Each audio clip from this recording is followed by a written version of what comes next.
Good afternoon. For the third time this week, I am coming to you to tell you a little bit about what is going on with the coronavirus pandemic. As you probably know by now, the Governor, J.B. Pritzker, has implemented a stay-in-place order starting at midnight tonight for the foreseeable future. This is a scary time for most of us. We recognize that for you.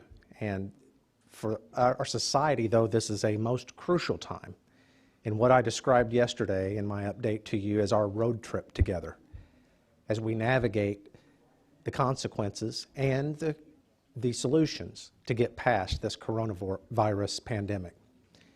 I want you to know that you should not be panicking, and I assure you that the City of Marion and our team members are not panicking. Our state government has taken a very extreme but necessary step to flatten the curve of this pandemic. All that means is we're trying to keep people from getting sick all at the same time to the extent that it overwhelms our health system. We have increased our presence as far as the City of Marion in our community, and you're going to see a lot of fire officers and police officers, maybe a few more than you have seen in the past, and that's because I want us to be available to all of you to help and answer questions. We are here for you. If you see one of our police officers out or one of our firefighters or me over the coming days and need help, just flag them down and we'll be there for you.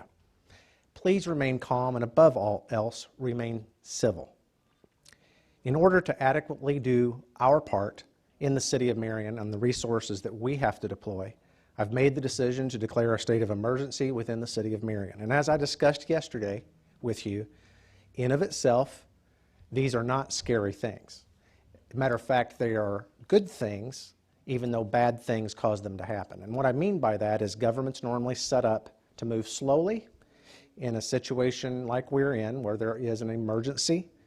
This declaration allows more power to free up resources to be invested in one executive within the government. In this case, that would be with me. And it still has checks and balances by the city commissioners. But that's really what this is all about. So don't get all concerned about the state of emergency in of itself. It really is designed to help you. As I mentioned before, just don't interpret that as panic on our part, and it should not be panic on your part. It's just a necessary response at this point to the governor's order. Now, without sounding too overly dramatic, and in practice, I really don't want to be dramatic at all. We are kind of at a turning point in our society. And this is why. What happens from here on out really has, in my opinion, a lot less to do with the virus itself than it does on how we react to it as a town, as a state, as a nation. It's been said many times, we can't control what happens to us. We can control how we react to the things that happen to us. What do we do? How do we act? How do we respond? So over the coming days, we will have to determine what's next. We don't know how long this will last. I suspect it will last as long as is necessary to mitigate the threat to the health and safety of the citizens of the state of Illinois. So continue to do all the things that our health officials have asked us to do and the governor has asked us to do. Stay at home during this time and connect with your family. Play games and laugh together. Use this time as an opportunity to make memories. Focus on the good and focus on what we do have, and that is that we have each other. Because we are going to turn another corner with this. As I mentioned yesterday, as far as this road trip we're on together as a society, we have hit an unexpected stoplight on this road. The light's going to turn green eventually.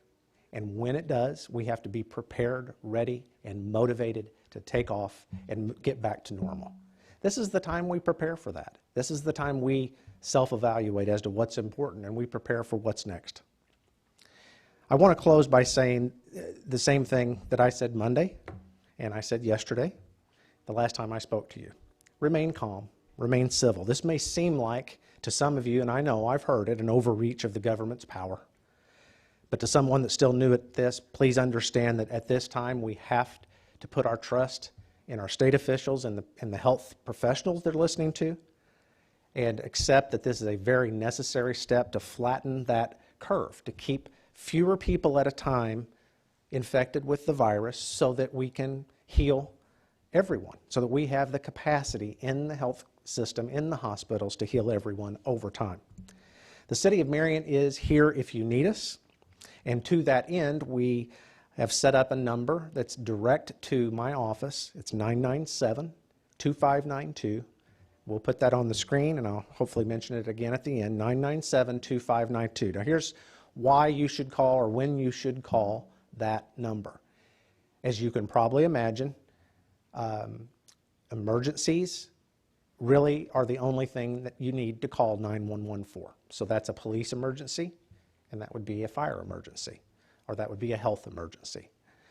If you just have general questions, and I'm sure that you will, we need to be accessible to you. I need to be accessible to you. So over this weekend, as we encounter this first phase together, this number will be live, and it's simply going to forward to my cell phone, or if I need to sleep a little bit, it'll forward to someone here at City Hall on their cell phone. So we'll try to be accessible to you to answer questions. It's not likely that we're going to have the answer to all of those questions, but we're going to listen to you, and we'll do our best to find out the answer, and we may have to call you back.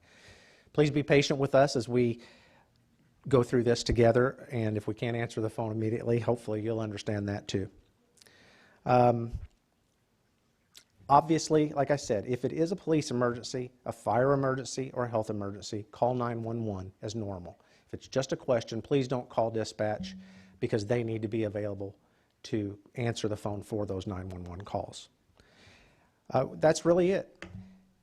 This is not completely unexpected. It's unfortunate, but I think at the end of this process, we'll all be thankful that this is the step, a very bold step, a controversial step that our governor has taken. And we'll get through this.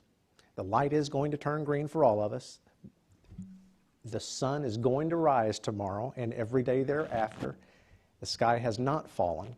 This is a temporary setback and something that we need to do to protect our health and to protect our safety. I pray that God continues to bless you today and every day thereafter. Thank you. Call me if you need me.